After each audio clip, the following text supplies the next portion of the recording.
Está bastante claro que Disney y Ghibli, además de ser dos gigantes del mundo de la animación, también son dos empresas que dan mucho de qué hablar, especialmente para personas como yo que hacemos videos en internet. Y también quedó claro que el video que hice hablando sobre sus personajes femeninos les gustó bastante, así que esta vez vamos a hablar de los personajes masculinos. Disney ha creado a algunos de los chicos más queridos y entrañables de la ficción, mientras que los personajes masculinos de Ghibli parecen pasar un poco más desapercibidos, o bajo perfil, por así decirlo. Entonces, ¿por qué razón podría considerar que Ghibli hace mejor a los chicos? Pues en este caso la respuesta es mucho más compleja que con el tema de las mujeres, así que quédate hasta el final si quieres descubrir qué hay detrás de todo esto. A simple vista, hacer esta comparación podría sentirse un poco raro o incluso contraintuitivo, porque ambos estudios tienen enfoques que nos hacen sentir cosas bastante diferentes. No hay ninguna duda de que Disney es experto haciendo personajes carismáticos y fáciles de querer, y con el tema de los personajes masculinos, afortunadamente, no han cometido tantas cagadas como sí lo han hecho con sus personajes femeninos. Más bien yo diría que con los masculinos tienen una especie de dualidad, o son una basura o son buenos en general, con diferentes niveles de profundidad.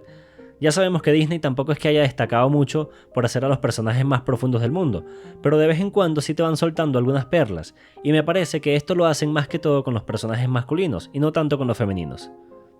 Si nos vamos a las películas de las princesas Disney, donde el hombre es más bien un personaje de apoyo y un interés amoroso para la protagonista, aquí no vamos a encontrar mucho, aunque es bastante gracioso que las pobres princesas se han llevado muchas críticas a lo largo de los años, las cuales son merecidas, por supuesto, bueno, al menos muchas de ellas, pero nadie habla de la basura que hicieron con los personajes masculinos. Literalmente son como una piedra, un florero. El príncipe Eric podría ser una planta, un cactus, y la historia funcionaría exactamente igual. Esto es una muestra de que realmente Disney no es que le tuviera manía a un género en particular en sus películas clásicas, aunque claramente todas estas han sido influenciadas por un contexto cultural de la época, sino que más bien diría que no sabían hacer personajes bien desarrollados. En el video que subí hablando sobre las mujeres de Disney y de Ghibli, muchos de ustedes me comentaron algo que también es cierto, y es que en varias de estas películas clásicas de Disney, lo que hacían era contar cuentos o fábulas o historias clásicas, valga la redundancia, adaptadas a un público más family friendly, porque las historias originales eran un poquito traumantes, y se centraban más en contar la idea general de la historia, con su moraleja y todo eso, de la misma forma en que los cuentos originales lo hacían. Y ok, esto me parece que es válido hasta cierto punto, porque Disney es una empresa que tiene más de 100 años, y los cuentos que adaptaban estas historias eran aún más viejos. La forma de contar las historias y de desarrollar a los personajes ha ido evolucionando con el pasar de los años, y esta excusa me parece que solamente los salva en sus inicios o con sus historias más clásicas. Lo que también es una realidad es que Disney se ha estancado en arquetipos obsoletos, y cuando por fin ha querido evolucionar, lo ha hecho en la dirección equivocada, centrándose en unirse a movimientos culturales rancios en lugar de aprender a crear personajes decentes. Pero volviendo al tema, ¿por qué razón les decía que todo esto podría resultar un poco contraintuitivo? Bueno, porque curiosamente con el caso de los personajes masculinos, Disney suele fallar es con los secundarios, que solamente sirven de apoyo, pero con los que son protagonistas no lo hace tan mal, o no siempre. Y por personajes de apoyo creo que ya saben a qué me estoy refiriendo. Aún así, no todos los personajes de apoyo necesitan tener un gran trasfondo. Recordemos a personajes como Mushu o Sebastián, los cuales eran utilizados como un alivio cómico en las películas. En este aspecto diría que Disney lo hace mucho mejor que con los personajes que son más serios. Está claro que el arte del carisma lo dominan a la perfección. Saben hacer que ames a un personaje a través del humor y de una personalidad extravagante. Y es algo bastante raro porque en Ghibli prácticamente nunca vemos a personajes de este estilo. Entonces, ¿significa esto que Disney hace mejores personajes y que este video no tiene ningún sentido? Pues no. Esto simplemente pasa porque tienen enfoques distintos, diferentes, y a simple vista no nos damos cuenta. Los chicos de Disney y de Ghibli parecen tan diferentes principalmente por un aspecto cultural. Las diferencias entre Oriente y Occidente se notan muchísimo con los personajes masculinos, mientras que con las chicas hay rasgos que son comunes entre ambas culturas, por lo que sus diferencias no son tan claras o tan evidentes. Con los chicos, estas diferencias son mucho más marcadas.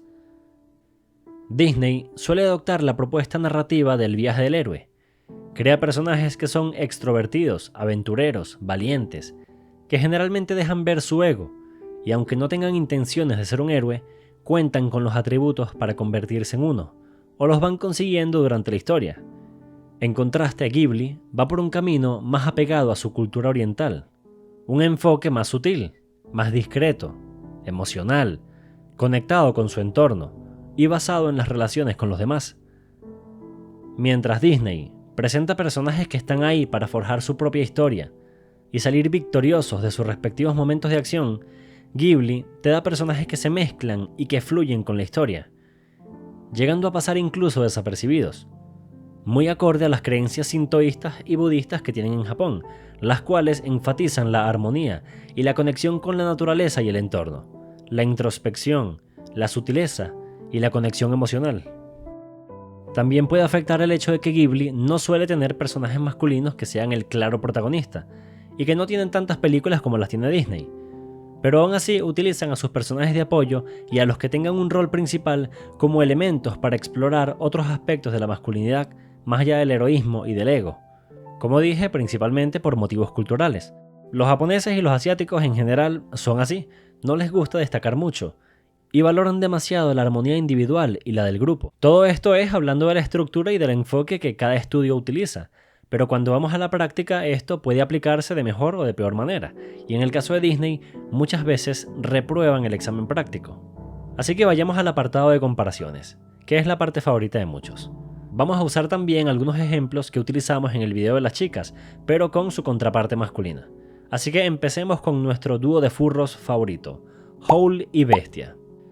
Ambos personajes son presentados como figuras misteriosas y mágicas, con una apariencia que refleja aspectos internos de sus personalidades. Howl es un mago carismático, con una belleza etérea y un estilo excéntrico. Sin embargo, su vanidad y su obsesión por mantener su apariencia ocultan una gran inseguridad y miedo a la responsabilidad. La Bestia, en contraste, es una figura grotesca, maldecida con una apariencia que simboliza su egoísmo y su falta de humanidad. Su transformación física representa la necesidad de un cambio interno. Ambos tienen, por así decirlo, un arco de redención, donde se explora su crecimiento personal.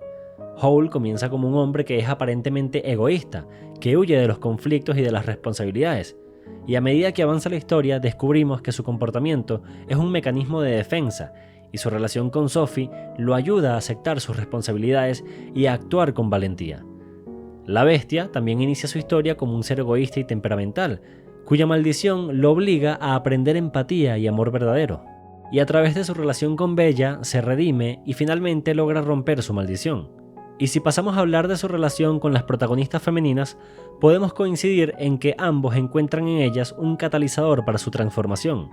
Howl es tocado por la bondad y la fortaleza de Sophie, quien lo ayuda a superar su miedo al compromiso y lo inspira a enfrentar sus demonios internos, mientras que la Bestia desarrolla una conexión con Bella, basada en la paciencia, el respeto mutuo y el crecimiento emocional, dejando atrás su egoísmo inicial. La transformación que vemos en Howl no es tanto física, sino más emocional, y sí, ya sé que Howl literalmente se estaba transformando en un pájaro gigante, pero me refiero a que el enfoque principal de su arco de personaje no era revertir su aspecto físico, sino superar sus miedos, sus inseguridades, su egoísmo. Howl también enfrenta algunos desafíos externos, como su vínculo con el demonio Calcifer, pero su verdadero cambio ocurre en su aceptación de sus propios defectos y en su disposición a proteger a Sophie y a los demás.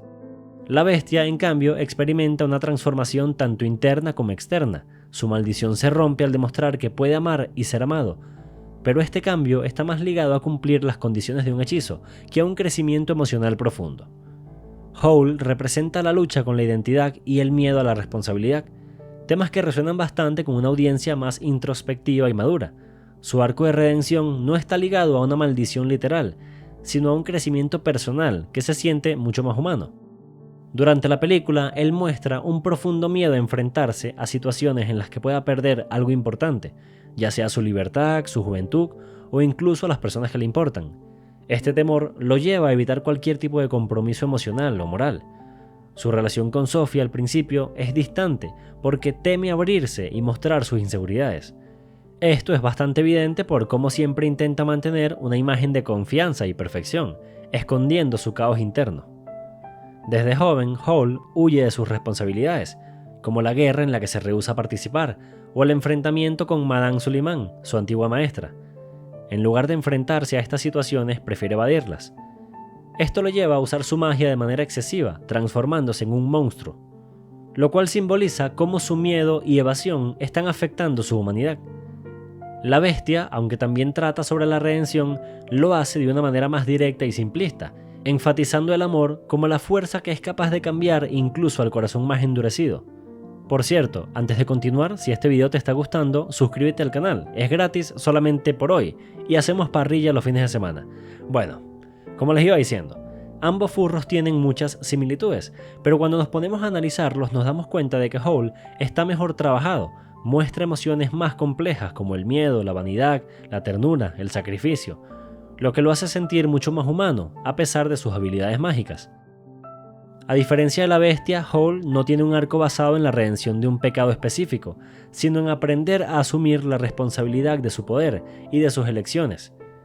Y la relación entre Howl y Sophie también es más equitativa que la de Bella y Bestia. Ambos personajes crecen mutuamente en lugar de que sea uno el que salve al otro. Curiosamente, aunque la protagonista de la película es Bella, la Bestia me parece un personaje mucho más interesante, pero bastante desperdiciado, como suele pasar con muchos personajes de Disney. Algo que me molesta bastante de esta película es que ni siquiera mencionan el nombre de la Bestia. Me da incluso lástima que siempre lo llamen Bestia porque nadie dijo su nombre. Tampoco profundizan mucho con su pasado para saber cómo terminó así. Entiendo que en una película no te da tiempo de explorar tantas cosas y la protagonista es Bella, pero si de todas formas Bella tampoco está muy bien desarrollada, no perdían nada en darle un poco más de cariño al personaje de Bestia. Si echamos un vistazo a la princesa Mononoke y a Pocahontas, al igual que en el video de las chicas, también podemos sacar algunas conclusiones interesantes. Me gusta comparar estas dos películas porque son bastante similares en algunos aspectos. La princesa Mononoke oculta una crítica ambientalista en su trasfondo, y Pocahontas hace lo mismo con una especie de crítica social histórica, mientras los mezclan con una buena dosis de fantasía para hacerlas más emocionantes. Con Ashitaka encontramos que su motivación está impulsada por una búsqueda personal y espiritual. Después de ser maldecido por un dios jabalí, su viaje tiene un propósito claro: encontrar una cura y comprender las causas del odio y la violencia que consumen al mundo. En el proceso, va aprendiendo sobre el equilibrio entre la humanidad y la naturaleza, enfrentando dilemas morales complejos. Por otro lado, la motivación inicial de John Smith es más superficial, enfocada en la exploración y el colonialismo. Su cambio de perspectiva ocurre principalmente al conocer a Pocahontas, lo que genera el mismo problema que a la protagonista. Su desarrollo depende de su relación romántica, y no de un crecimiento personal a través de conflictos internos significativos. Ashitaka está atrapado entre dos mundos, humanos y naturaleza, y lucha constantemente por equilibrar sus propias emociones, deseos y responsabilidades. Su maldición física simboliza su lucha interna, y su crecimiento se manifiesta en sus acciones desinteresadas y su capacidad de empatizar con todas las partes del conflicto. Aprende a aceptar las complejidades de la vida y el sacrificio necesario para lograr el equilibrio. John Smith experimenta un cambio de perspectiva al darse cuenta de que los nativos no son salvajes y que la colonización es dañina. Sin embargo, este arco es menos profundo y está menos conectado a su propio desarrollo emocional. Como ya dije, su transformación depende más de Pocahontas como un catalizador y menos de una reflexión interna real.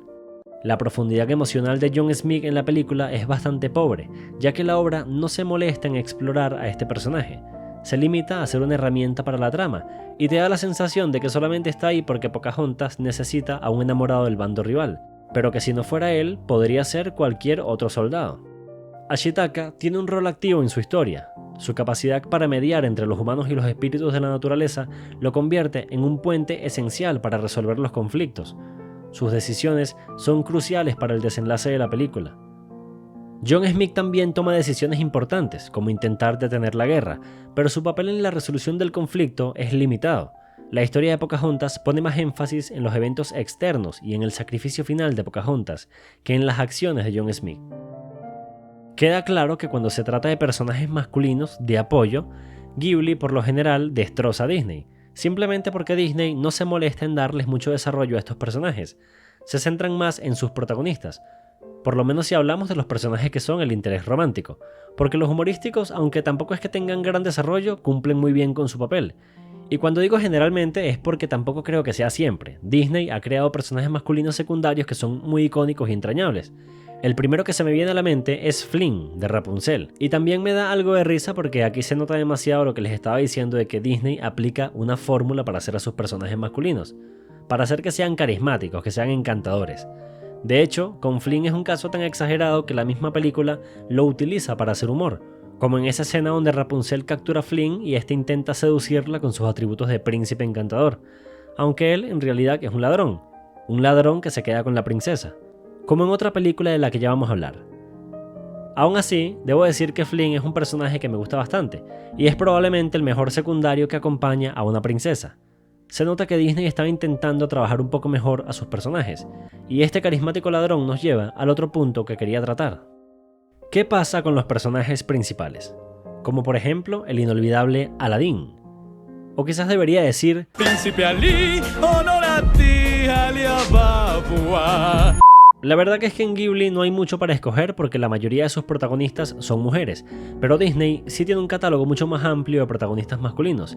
Y aquí las reglas del juego cambian un poco con respecto a los personajes de apoyo de los que estábamos hablando. Disney se ha esforzado mucho más en el desarrollo de algunos de sus protagonistas masculinos. Aladdin es el clásico arquetipo del viaje del héroe, superar obstáculos para convertirte en tu mejor versión posible. No es el más profundo ni el más elaborado, pero se nota bastante la diferencia que tiene con los personajes de apoyo, excluyendo a Flynn, que toma bastantes atributos del propio Aladdin, como todo eso de ser un ladrón y ese carisma tan particular. Aladdin comienza como un joven sin rumbo, que desea mucho más en la vida. Su crecimiento incluye aprender a ser honesto, valorar quién es realmente y enfrentar sus inseguridades sin depender de la magia. Su lucha por encontrar su lugar en el mundo y ese carisma que ya hemos mencionado tanto lo convierten en un protagonista entrañable, y por eso la película de Aladdin es de mis favoritas. Ahora, vamos de una vez con el que a mi parecer es el mejor personaje masculino que tiene Disney, Simba. Aunque teóricamente Simba es un león, lo cual es bastante gracioso. Un animal es el mejor personaje masculino que tienen. Cosas de Disney. Pero bueno, ya bromas aparte, Simba es básicamente un furro y es macho, así que lo vamos a contar como un personaje masculino. El desarrollo de Simba en El Rey León es una de las historias de crecimiento personal más emblemáticas del cine animado. Por supuesto, otra vez, siguiendo el arco clásico del viaje del héroe, enriquecido por algunos elementos de tragedia, redención y autodescubrimiento. Simba es presentado como un cachorro lleno de curiosidad, entusiasmo y un toque de arrogancia. Al inicio, su personalidad está marcada por la creencia de que ser rey significa poder y autoridad, algo que refleja en la canción Yo voy a ser el rey, y en su deseo de demostrar valentía. Su relación con Mufasa, su padre, establece el tema central de la película: liderazgo, responsabilidad y el equilibrio en el círculo de la vida. Mufasa es su guía moral, mostrándole que el poder conlleva responsabilidad. La figura de Mufasa es súper importante para Simba, no solamente porque sea su padre, sino porque sería su muerte, orquestada por Scar, la que definiría la vida de nuestro protagonista. El pequeño Simba, manipulado por Scar, cree que la muerte de su padre ha sido culpa suya, y lleno de tristeza y de remordimiento, termina huyendo del reino. Este evento marca una ruptura en su desarrollo. De un cachorro confiado y alegre pasa a ser un joven traumatizado y desconectado de su propósito. Luego vendría el periodo Hakuna Matata, todo este tiempo que estuvo con Timón y Pumba, quienes le enseñaron su filosofía personal, que básicamente significa vivir sin preocupaciones, algo que casualmente le viene de puta madre al hijo de un rey que causó la muerte de su padre y abandonó a su pueblo en la miseria. Espectacular, Hakuna Matata. Aunque la verdad era lo mejor para su salud mental, por lo menos mientras crecía y se convertía en adulto. Y una vez convertido en adulto, la vida le enseñaría que hay que chambear. Ni siquiera los leones escapan de la chamba. Se encuentra con su amiga de la infancia, Nala, y esta le cuenta que Scar y las hienas destruyeron el reino. Posteriormente también se encontraría con Rafiki, el mono este drogadicto, y Simba experimenta una especie de iluminación espiritual, en el que el espíritu de Mufasa lo insta a recordar quién es, el legítimo rey del reino. Eso o Rafiki le dio sustancias raras. Una de dos. Finalmente Simba regresaría al reino, a la Roca del Rey o algo así se llama, mostrando su transformación de un joven inseguro a un líder decidido, un verdadero rey. Se enfrenta a Scar tanto física como emocionalmente, aceptando el pasado y superando sus miedos y sentimientos de culpa, y con su victoria logra liberar al reino y cierra con broche de oro todo el crecimiento personal que tuvo que tener para aprender que ser un rey significa proteger y servir, no simplemente ejercer el poder. Simba comparte una estructura narrativa muy similar a la de personajes como Aladín o Hércules, en los que el protagonista debe descubrir su verdadero valor y superar sus inseguridades. Sin embargo, su desarrollo es más emocionalmente intenso y arraigado en temas como el duelo y la redención. Si vamos otra vez con Ghibli, también podría encontrarle un parecido con Ashitaka, porque ambos tienen un viaje para restaurar el equilibrio, mientras enfrentan desafíos internos y externos, aunque Ashitaka es más maduro desde el principio, mientras que Simba pasa gran parte de la historia en negación. El desarrollo de Simba es uno de los más ricos y mejor trabajados dentro del universo de Disney.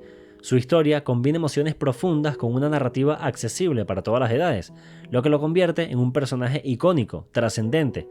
Aunque algunos podrían argumentar que su arco es predecible, la ejecución emocional de su viaje lo eleva, lo hace mucho mejor.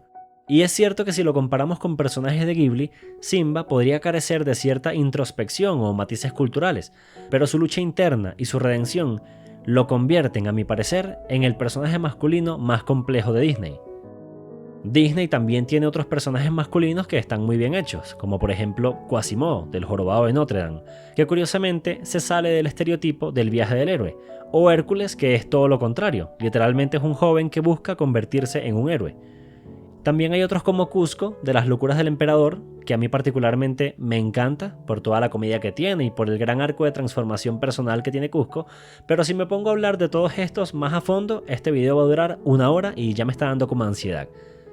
Como pueden ver, Ghibli y Disney usan enfoques muy diferentes. Disney crea aventuras heroicas con personajes carismáticos que nos roban el corazón, mientras que Ghibli crea historias más tranquilas y reflexivas, con personajes que suelen tener un mayor desarrollo emocional, pero que hay que prestarles más atención para poder notarlo, aferrándose a sus costumbres japonesas. Cada una se adapta a sus propias tradiciones culturales, y la verdad es que me parece que Disney cumple mejor con la tarea de crear personajes entretenidos y entrañables, aunque esto podría estar influenciado por el hecho de que yo soy occidental y crecí viendo este tipo de historias. Es probable que un japonés o un asiático en general no esté nada de acuerdo con lo que estoy diciendo. En el caso de los personajes masculinos es difícil hacer un juicio de Disney, porque tiene personajes que son una basura directamente, y luego tiene otros que son obras maestras, como Simba en El Rey León. Aunque pienso que Ghibli, por norma general, explora más la profundidad emocional de sus historias y te invita más a la reflexión y al análisis, en el tema de los personajes masculinos no podría poner la mano en el fuego para decir que Ghibli sale victoriosa de este enfrentamiento. En personajes secundarios que no sean el protagonista, sí, por supuesto, Ghibli destroza a Disney. Disney simplemente no sabe hacer secundarios, más allá de usarlos para hacer comedia, aunque han intentado mejorar y eso se aprecia. Pero cuando hablamos de protagonistas masculinos, por la poca cantidad que ofrece Ghibli en comparación con Disney, y todas estas diferencias que ya hemos mencionado a lo largo del video, junto a grandes personajes que ha creado Disney, estoy obligado a declarar un empate técnico. Ambos enfoques tienen sus cosas buenas, y ambos estudios han demostrado que se pueden hacer las cosas bien desde ambas perspectivas. Ya queda en ti decidir qué tipo de historias te gustan más. Aventuras heroicas con grandes momentos de acción y personajes muy fáciles de amar, o viajes reflexivos y profundos hacia temas que no resaltan tanto a simple vista. Dime en los comentarios qué opinas al respecto, y qué personajes te gustan más a ti. Te recuerdo que también tengo otro video hablando sobre esto mismo pero con los personajes femeninos, y en ese caso mis conclusiones fueron bastante diferentes a las de este video. Si te interesa, échale un ojo, y suscríbete al canal para más contenido. Tampoco olvides regalarme un like, recuerda, es gratis. Nos vemos en el siguiente video. Hasta la próxima.